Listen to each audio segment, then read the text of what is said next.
Hello and welcome on to Let's Play for a Day, a game I'm only going to play once and afterwards nevermore. And today we got a game called Cryostasis, Sleep of Reason. Well, the question is this game really free of any reason? And I have to say, actually, there is one aspect where it is actually fairly reasonable, and that it's by its quality. I'm actually fairly surprised by this game. I would call it pretty good. But let's not get ahead. I obviously already played through the game, so I'm going to, I think I'm going to play this chapter. So while the game is loading, let me tell you a little bit about the game, because I already know everything about it. So why should I tell something about the game myself? Anyways, the game is made by Action Forms, which is stationed in the Ukraine. Jeez, made in 2009. It is a plot that the game really intrigued me because it kind of reminded me of Bioshock in the sense that you are, let me see, Alexander, oh god, Nesterov, there we go. And you are sent to investigate the crash of a nuclear icebreaker called the, not White Russian, the North Wind. And, well, as you can see, it's pretty darn frosty, but, well, what do you expect from an icebreaker? It's not going to crash in the Bahamas. So, this game reminds me of Bioshock because it really has this feel of being alone in, like, a completely strange and hostile world, and it really captures this pretty well. You can see it is... You are pretty much the only reasonable human being in this place. It is frosty as all hell, and yeah, it's in a nice place. But after playing this game, I thought it's like also like some influences on Penumbra. Oh god, can I? Wait, where do I need to go again? Oh, there we go. Hey, wait. Also thought it has some influences on Penumbra, but hello there, what the hell was that? But in the end, I really have to say, this game is really closest to, oh god. Oh, hey, I already died. Ha ha ha ha. Well, that sucked. Well, let me try this again. I hope it's not going to load any of my other saves. Well, I just died from the cold. No, it really reminds me of a game, funny enough, also made by a game developer stationed in Ukraine, which is 4A Games, and they made no other game than, you probably might have heard of it already, is Metro 2033. The game has some very glaring similarities with it. It's just the general feel of the game. I guess it really has like an... oh god, no, wrong. That... spoilers. Okay, let's try it again. Let's load up a decent save. It really has like, yeah, much similarities. It just feels kind of similar because it also plays kind of heavily, kind of clunky, but not in a bad way. I mean, of course, it is rather awkward to play, but it just really fits the mood because, after all, you are not Tommy Testosterone tits with your arsenal of guns. You are just... Oh, okay, I wouldn't call Alex Nesterov a normal guy, but that's a different topic. What really... let me quick save in case I die again. Oh wait, oh yeah, I forgot about that. I can actually get some more... This is actually one thing that already is weird about Alex Nesterov. He is a weird fella in the sense that... Where the fuck is the light source? That he does not draw his energy from health packs, he draws it from the warmth. You can see on the bottom left, you probably have to explain the outer ring is the current heat I'm feeling. You can see that if I go away from the lamp, the heat starts dropping. As soon as the heat starts dropping, my health slowly starts to deplete. And I can fill up my health by, well, putting my hands towards a warm a heat source like a lamp. The yellow bar is my stamina, which obviously goes down if I do something, but while I'm also getting warm, I can jump indefinitely because that's how Alex Nesterov works. And the middle one is the most important one because that is my current health. If it depletes all the way down, I die. So this time I go with a little bit more speed and try not to fall down to my doom. These sections like these are rather... Hello there you are again. There are some sections like these, but there are not too many of them. So it's not that bad. I just wasn't really prepared for it because I was busy talking. But the game does have enough sources of warmth like this lamp here. It's usually... The gist of it gets kind of repetitive because you just walk around, have a few encounters, or just take damage and then you push a button, get warm again, etc. It's kind of gets a little bit repetitive, but I think I can forgive the game. It also has a fair share amount of little puzzles, like, I guess... there we go. There are some pretty interesting mechanics in the game, which I really like. There are some good ideas, but at the same time, there are also some things that are kind of hateful. I guess the most glaring and annoying thing is simply that the game... Oh, hello there. Get away. Is that the game plays like ass. The game is very, very badly optimized because I am playing this game on a rig that can easily play Far Cry 3 on the highest settings, but this game completely shut down on me while I was playing on the highest settings. Oh, there we go. That's because the game is just fairly badly optimized, because I think it's only let me get a decent weapon out. Because the game only supports single core processors, so in most cases you will have to play the game on rather low settings, which is a pity but not a deal breaker. But still, it was kind of annoying that at one point the game was running so badly that I was literally playing a fucking PowerPoint presentation, which was really, really obnoxious. And they also could see that the game loads quite long, and you can also see that the game kind of starts chucking in encounters like that. And also say hello to the enemies. This thing is pretty darn disgusting. It's kind of weird that the game sadly never really explains why those things are there, because just look at that thing. He's obviously like some sort of mutated human, but I guess the explanation that this is a nuclear icebreaker is probably more than enough, because, you know, nuclear things do shit like that. But alas, I can't be mad at the game.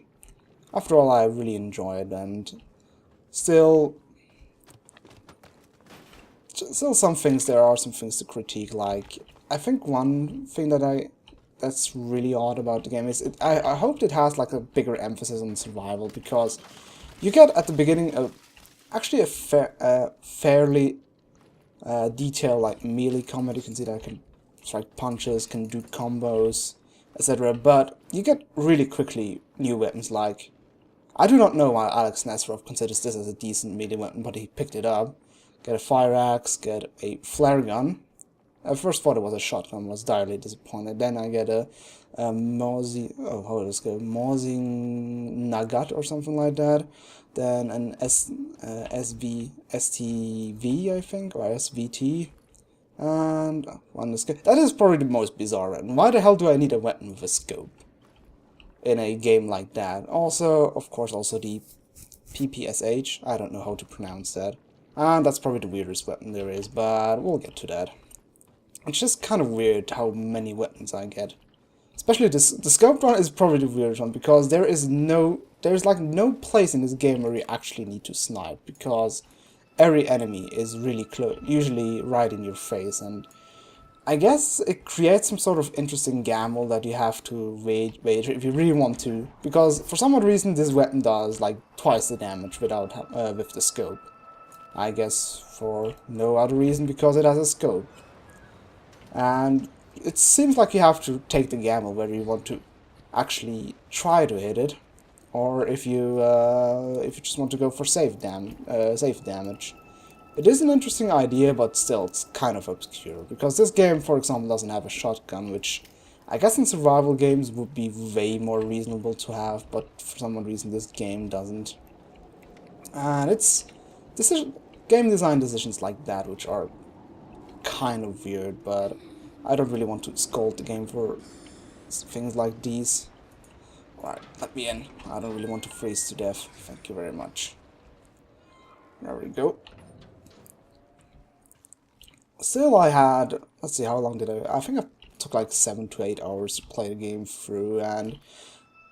I have to say, the game, surprisingly enough, never gets boring. You always stay on this ship, but the ship always offers more than enough new things to discover.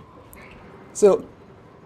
Still, the abundance of red buttons you will see way more enough. It's basically, you just follow the trail, press red buttons, and put your hair. It has a kind of a repeating pattern, and we'll also see soon an interesting gameplay feature. You can see currently that this crashed helicopter here, right here, blocks the door. I do not know why it just couldn't just sneak between there, but I guess it's because it closes again.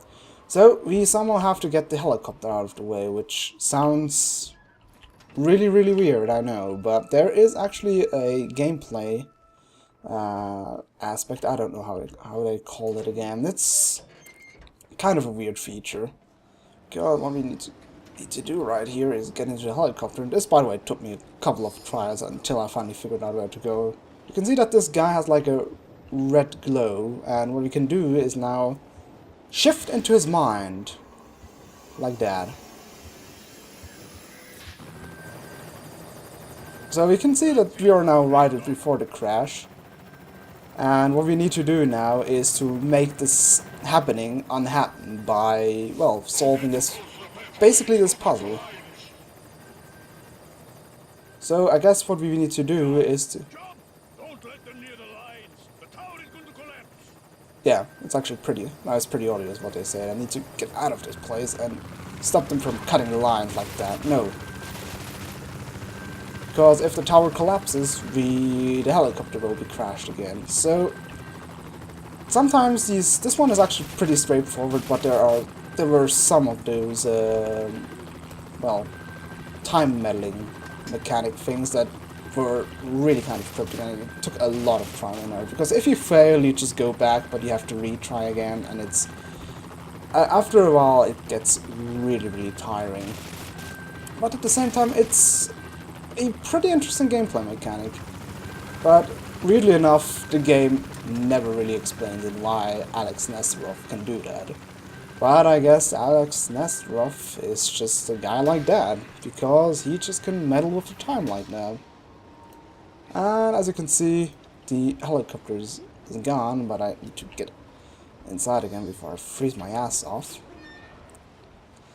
Still, it's kind of weird that they never explain it, but I guess some things don't really need to be explained. This game really has many open questions at the end. There is some sort of like, well, the game touches on it wide with the time. With this time manipulating mechanic, but it's not really explained. It's like some sort of, well, standoff, if it makes any sense. I don't really want to spoil much, because Cryostasis also reminds me of Metro a lot, because like Metro, the ending is, at the end the game goes completely and utterly bonkers, in the sense that it gets just kind of weird, because it gets really supernatural for, well, yeah, I guess it sort of makes sense, because the game does have a kind of supernatural story, and it is fairly reasonable why it does it, but still it gets kind of cryptic and, well, sometimes too much crypticism, or however you want to call it. It gets fairly annoying after a while. But still, that's probably another point you really want to critique. Oh dear, what the hell is that? Oh, it's one of those guys. Alright, now I can finally show off this weapon, because this weapon is pretty darn weird, because it is nothing else than a giant fucking water pistol. And what do we do with water pistols? Well, we spray big bad tanks. Like this one guy. We just spray him with water. Hey, come on, I'm spraying you with water, stop shooting at me. This is actually, I picked this weapon fairly early in the game, and I had no clue what I need to do with this thing. But as you can see, well, it deep freezes enemies. Like this one. Funny, and the best thing is, it just works on icicles. I can just pick up those icicles and my water cannon gets recharged. Alright. Because, funny enough, I really just use those this water cannon as a desperation move, because that kind of enemies I'm just stepping on is a huge pain in the ass. Because you can see I like a double machine gun. Maybe I can get a better view of him, but he just... Yeah, you can see that he has like... He's kind of weird. He has like his hands bolted to his head with 2 flashlights, and his fingers are just like taped to his arms. It's really, really weird, but I kind of like the enemy design. It's really creepy, unsettling, and... Oh dear. And those guys, yeah. Those bug things are also really unpleasant. And for the... Yeah, where's he gone? Is he still alive? No, he's dead. Where the hell is he gone? Did he just, like, clip through? I don't know. Dead is dead. Also the sound they make. I have to say, I really like the enemy design. Because, well, it's creepy, unsettling, and, well, it's basically what it needs to do. You start off with fairly basic enemies, like frozen soldiers that are just, well, frozen and dead, and still somehow alive, and they want to kill you for some other reason. And later on you get to really weird looking enemies. Maybe you also see like the... Well, I wouldn't call them gimps, but you'll probably see what I mean with that. They are, well, pretty weird looking, but well, I don't like them because I want to bash my face in, but I like them as some sort of, for the enemy design. Can I stop getting stuck? But you can see that the gist of the game is basically just find buttons, push them, and look for the next one. They came to a halt, and, tired and angry, they began to upbraid him there in the quivering darkness, amid the triumphant roar of the storm. You are a despicable and evil creature who has brought us to grief, they said. You have exhausted us by leading us here, and for that you shall die. You said lead us, and I led you, cried out Danko, turning to face them. I have the courage to lead you, and that is why I undertook to do so. But you? What have you done to help yourselves? You have done nothing but follow me, without husbanding your strength for a longer march. You merely followed me like a flock of sheep. His words only infuriated them the more. Yeah, this story right here is... You constantly find notes of this about this story, which is basically it is a completely unrelated story, but it ties together with the story of this game, because you can the more you hear from the story, the more you also get the history of the ship and why it crashed to begin with. You start to see the parallels, and also you will, because you have this time meddling mechanic, you will also well, in the end, try to undo what happened. Also, that guy doesn't really have a face, but he has nice stilts. It is interesting to say the least. First, it didn't really make much sense to me, but after a while, it kind of came together. Of course, it was still rather cryptic, and I have to say almost obnoxious, because the game came to basically a screeching halt because of this. But in the end, it was a pretty interesting. Because I don't really want to spoil much of the story, because it does really have like a red thread in the end. So here's something. Where are they? Oh, why are you still alive? I thought I killed you guys. Hold still. That's a deck guy. There we are. There. I'm really tempted to jump down and heal up quickly. but I guess I will find a healing spot up here as well. So I'll just leave it be. I hope it won't bite me in the ass, but oh well, quick saves. Hello there. I really like this. This machine gun weapon. It's so useful against those bugs because the rifles are. I don't really know why you have so many rifles to begin with. There's also no pistol weapon, but yeah. But at the same time, I really like these old weapons. I was always a sucker for World War II weapons, which are, well, what can I say? I am a sucker for them. I don't really like the flare gun, though it's kind of useless. Also, the melee weapons get.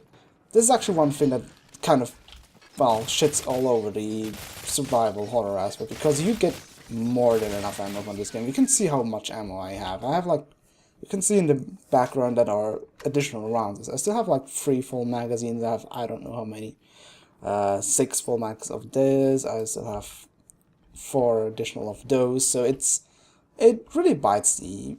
It's really not that survival horror kind. Also, most enemies really discourage you from using melee because either they're ranged, also they have weapons like the other guy, or they just simply wreck your ass because those. I remember that those flies do a horrible amount of damage in close up. So you really don't want to melee them. Even though I really enjoyed the time where I used this. No, not this trusty thing to hack away on people. Because, come on, fuck off. Come on, it's a fucking fire axe. Is there something going to burst out of the door? No, okay, I'm totally fine with that. I really hope we're also still going to see that one particular enemy I was talking about that looks like a gimp. Because I actually like their enemy design. Funny enough, there was actually a prison level in this game, which I find. Well, okay, of course this game does have some sort of ecosystem, or this ship does have some sort of ecosystem, but it was getting rather bizarre that it even had like that it even had a fucking prison. But I don't really know. I have no idea about how would I say that, shipmanship, or how ships. I mean, this place even has a slaughterhouse with cattle. I really didn't get that either, but I guess it does make sense for food, but yeah, well, I can't really go that way, because that is probably going to kill me, because it looks pretty frosty. And here we have another source of warmth. There we go. But, hello there. Don't you do that to me, buddy.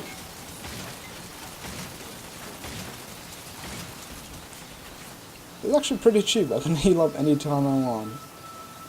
There we go. Okay, let me use the scope version because it just does so much more damage. It's so weird. The other one is actually pretty good because it's semi-automatic and you can shoot pretty fast. But yeah, you can see that it did like a measly amount of damage. Alright. Anyone else here? But yeah, the game is currently on Steam for $10. I got it during the Christmas sales where it was like 50% off. I have to say I didn't regret it. It is definitely interesting buy. It was definitely interesting buy. Hello there. No, no, no, no. Get away. Shoot. But you can see as soon as you get the gist of it, it's.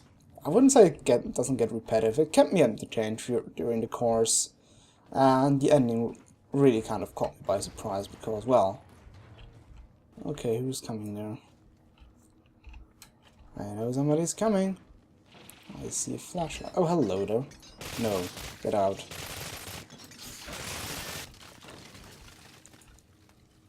Did it fall down? Oh, there we go. Oh, he's sleepy. Little demonic mutated fly from hell. Okay, now the door down there is open for no reason whatsoever. I could pick up the ammo. Should also have another. There we go. Yeah, because this is. Oh no, this opens as well. Let's see. First aid! Oh wait, I don't need it, I just need warmth. That's the only thing my Alexander Nesterov needs. He just needs a little bit of warmth. See, this pipe is all he needs.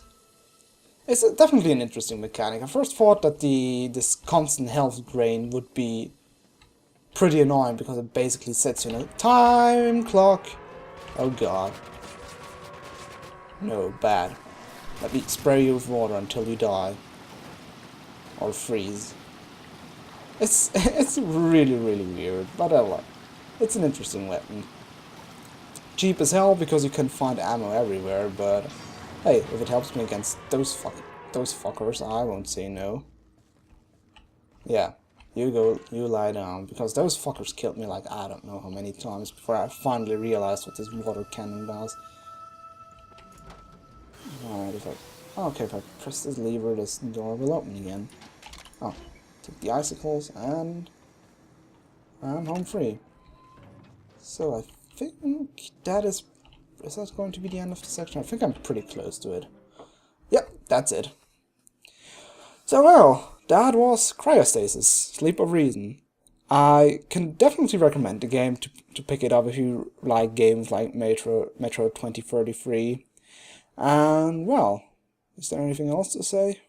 Other than, well, I see you in my next video. So until then, I was your host, I was Kaushmar, and au revoir.